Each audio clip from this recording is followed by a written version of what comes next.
Hello, I'm Phil Summers. I attend Full Sail University's music production program. For my podcast interview, I sought out a local hero and buddy of mine, Mr. Eric Barr. Eric is the creator and supporter of all things music for local artists in central Indiana and abroad. He has put together things like the local Thunder radio show, which is featured on Tuesday nights, as a matter of fact, at 7 p.m. on WIMC Thunder 103.9 out of Crawfordsville, Indiana. Now, Crawfordsville happens to be Eric's hometown, and he is committed to exposing local artists in our area. More proof of that is his creation of Red Rooster Radio, which is an internet radio station which is dedicated to independent Indiana artists. My band itself has seen a lot of exposure through this online station. Eric is a singer-songwriter and musician himself, so he knows what it's like to get out there and be heard, and he does an amazing job of helping everyone else get that exposure that they strive for. Eric has teamed up with a lot of local venues in surrounding counties to provide open stages and open mic nights to allow people an outlet. There have been too many benefits to mention put on by the team of Eric and his wife Megan. There is a music scene that has been developing in central Indiana for the last 5 years due to the efforts of Eric Barr and his wife. I emailed Eric to see if he was willing to lend me his time and opinion for an interview. He was happy to help, but due to his own hectic schedule, thought it would be best done by emailing him the questions and reading his answers aloud. He starts off by saying, "Hey Phil, those are some pretty deep questions to answer. I sat down and did this yesterday and wanted to sit on my answers and read them again today to make sure that I made the right points with them. Here you go. If you need any clarification on my ramblings, let me know. Thank you for the opportunity to help out. Question 1. What do you see as the role of the visual arts in society today, particularly in your profession?" Eric's answer. The visual arts present enticement in most every aspect of life. Visual arts is used to draw attention to product, event, place, person, etc. Visual arts can be represented as a graphic illustration that is engaging and enticing, or it can be as simple as dressing yourself up in fancy clothing.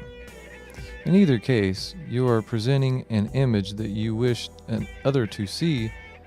You design that image to make a presentation that brings the results you wish to achieve. It can be an image to entice or an image to repel. Quite literally, visual arts can determine success or failure in today's markets. Question 2. New communication and media technologies make imagery almost instantly available. Do you believe that this is having a positive or negative influence on your field or industry? Providing an example. Eric's answer. I believe the technology itself is positive in the ability of average Joe artists being able to get their work seen by the masses. Technology even creates a new canvas for artists to use as well in this age of the computer-generated imagery. But there are drawbacks as well. With all of this visual art being at everyone's fingertips, it is easy for folks to jump on the bandwagon with a stylistic fad. For example, I have seen and used a certain font in my graphic artwork designs for flyers in the past. It is a cool looking font. I no longer use that font in my designs because everybody else is now using that same font for their designs. Originality is completely lost. I even cringe when I see that font used now. The design bandwagon is too easy to jump onto with the digital age and instant graphics, which can destroy, the originality of work. Modern technology is truly a double-edged sword. Question 3. What popular images do you see that are frequently repeated throughout your industry? Answer. In the music industry, I see the visual image of sex.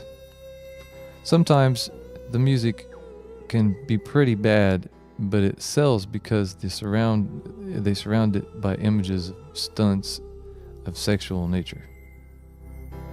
Case in point, Miley Cyrus, Madonna, Britney Spears, that Gaga creature, etc. Question 4. Who is one of your favorite visual artists, and or what is your favorite style of visual art? Eric's answer. Norman Rockwell. Norman Rockwell created realistic looking imagery of the good in the world he saw around him. Norman worked on many ad campaigns in his day, and he was the feel-good artist of his time. Though Norman's simple, down-home vision and art was highly popular in his time, his style would fail tragically in today's ultra-sexualized, complex world. Question 5. How has your knowledge of famous artworks influenced your creative process? Eric's answer. If you look at the many diverse styles, from Van Gogh's dashed lines coming through to create a visual image, to the eerie, almost apocalyptic themed works of Edvard Munch, the simple reality of Norman Rockwell's life paintings, my knowledge of the great artist has taught me that there is absolutely no limitations to what my art can be. Visual artistry doesn't fit into one mold. In the world of art, I am my own biggest limitation. Because of the diversity of vision and style I see in the great artist, my creative process has become more open and free. Now, thanks to Eric for being an industry professional and for doing this interview. And thank you all for watching.